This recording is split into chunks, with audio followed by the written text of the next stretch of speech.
छोटे से गांव के पास एक घना जंगल था। उस जंगल में कई प्रकार के पंछी रहते थे, लेकिन उसमें से सबसे खास थे कौवा और कवि। कौवा काले पंखों वाला एक सामान्य सा पक्षी था, जो हमेशा अपनी उड़ान और चतुराई के लिए जाना जाता था। वहीं कौवी एक सुंदर और दिलकश पक्षी थी। कौवी भी बहुत सुंदर थी। हालांकि दोनों की जाति एक ही थी, फिर भी उनके बीच का रिश्ता कुछ अलग था। यह कहानी उसी रिश्ते की है जो पूरी तरह से प्रेम और समर्पण से भरा था। कौवा और कवि का पहली बार मिलन एक बारिश के मौसम में हुआ। जंगल में मूसलाधार बारिश हो रही थी और हर तरफ पानी ही पानी था।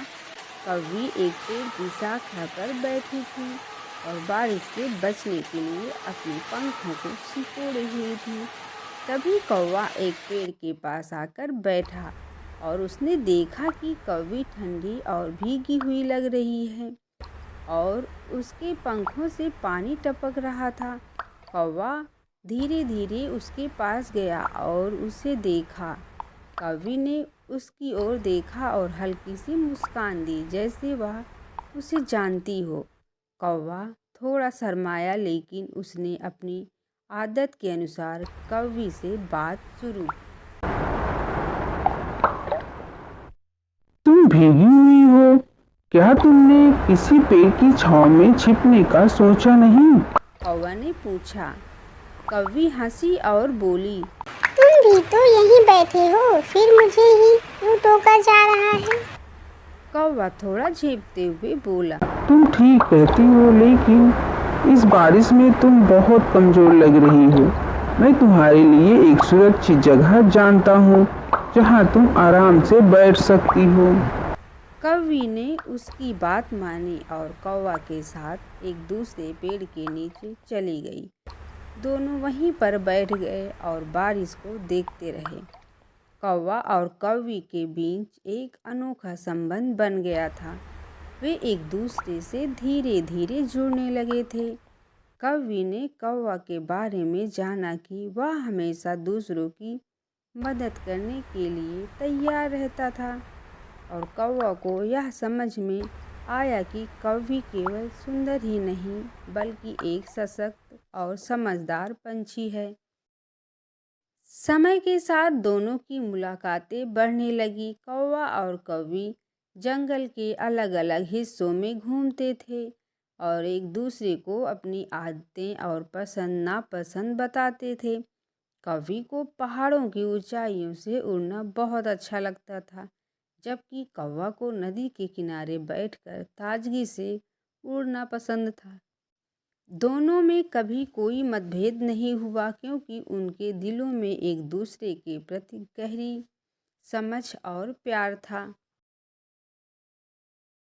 एक दिन कवि ने कौवा से पूछा, तुम हमेशा इतना चुप क्यों रहते हो? क्या तुम्हें किसी से कुछ कहने की इच्छा नहीं होती? कौवा मुस्कुराया और बोला, कभी कभी मुझे लगता है कि शब्दों से ज्यादा एहसासों से संवाद करना ज्यादा महत्वपूर्ण होता है। मैं तुम्हारे पास आकर तुम्हें देखता हूँ तो मुझे सब कुछ समझ में आ जाता है। कवि ने उसकी बातों को गहराई से समझा और महसूस किया कि कौवा वास्तव में एक बहुत गहरे दिल वाला पंछी है। इस दिन के बाद उनका रिश्ता और मजबूत हो गया। दोनों एक दूसरे के साथ बिताए हर पल में सुकून पाते थे। दोनों ने यह समझ लिया कि जब दो दिल एक दूसरे के साथ जुड़ते हैं तो कोई भी कठिनाई उन्हें अलग नहीं कर सकती। लेकिन जैसा कि जीवन में हमेशा होता है कि एक दिन एक बड़ा संकट आया। जंगल में एक भयंकर तूफान आ गया। तेज हवाएं, बारिश, जबरदस्त जंगल के अस्तित्व के खतरों में आ गया। कौवा और कवि अलग अलग जगह पर थे और दोनों को एक दूसरे की चिंता हो रही थी।